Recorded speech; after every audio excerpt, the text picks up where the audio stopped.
ندخل في الموضوع هذه المحاضرة، وهو متطلبات التطوير للتكافل. وأنا سأذكر بعض الأمور التي أعتقد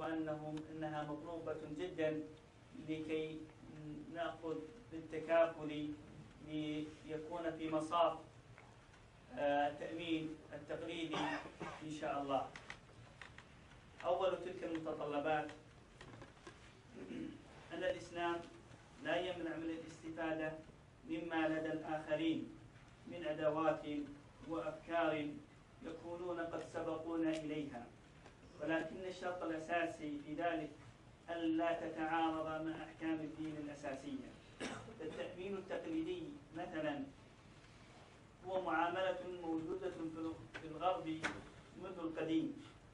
لكنها ممنوعة في الإسلام لاشتمالها على ما يتعارض مع أحكامه، بينما التأمين التبادلي موجود أيضا في الغرب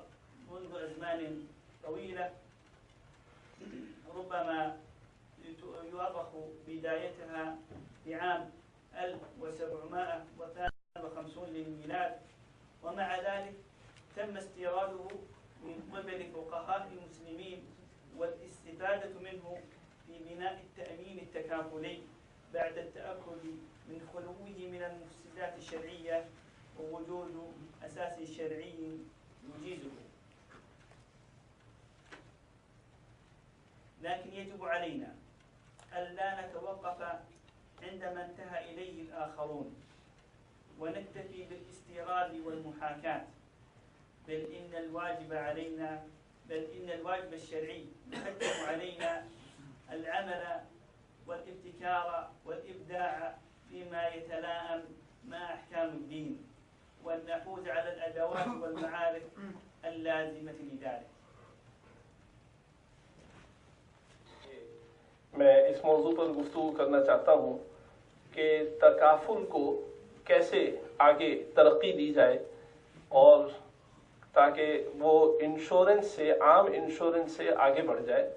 اور اس کو ایک نمایاں مقام حاصل ہو جائے۔ اس میں پہلی بات تو انہوں نے یہ فرمائی کہ کوئی معاملہ یا کوئی فائنینشیل ارینجمنٹ اس کے جائز اور حلال ہونے کے لیے ضروری نہیں ہے کہ براہ راست قرآن و حدیث میں اس کا تذکرہ آیا ہو یا وہ پہلے سے عمل میں ہو، چاہے وہ ایک جدید صورت ہو، پہلے اس کی کوئی تاریخ نہ بھی ہو، لیکن ضروری یہ ہے کہ وہ احکام شریعت سے متصادم نہ ہو، اس کا ٹکراؤ شریعت کے کسی حکم سے نہ ہو۔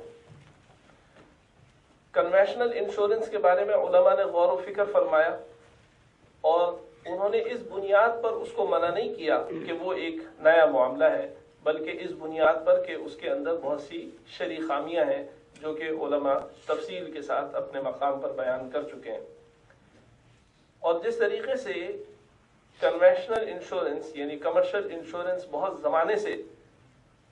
تجربے میں ہے اور عمل میں ہے،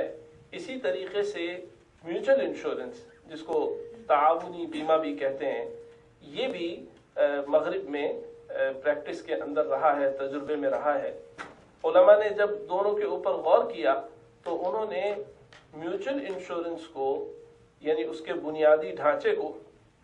شرعی احکام سے مطابق پایا اور انہوں نے اس کو ایک بنیاد کے طور پہ اور متبادل کے طور پر استعمال کیا۔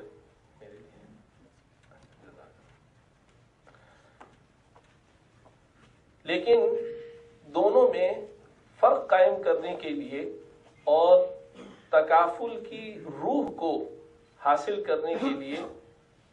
صرف ہمیں یہ نہیں کرنا چاہیے کہ کنوینشنل پروڈکٹ کی 100% ہم نقل کریں اور بالکل انہی جیسی چیزیں ہم اختیار کریں، بلکہ تکافل کے نظریے کو استعمال کرتے ہوئے اس کے اندر جدت لے کر آنی چاہیے اور آگے بڑھنے کی کوشش کرنی چاہیے۔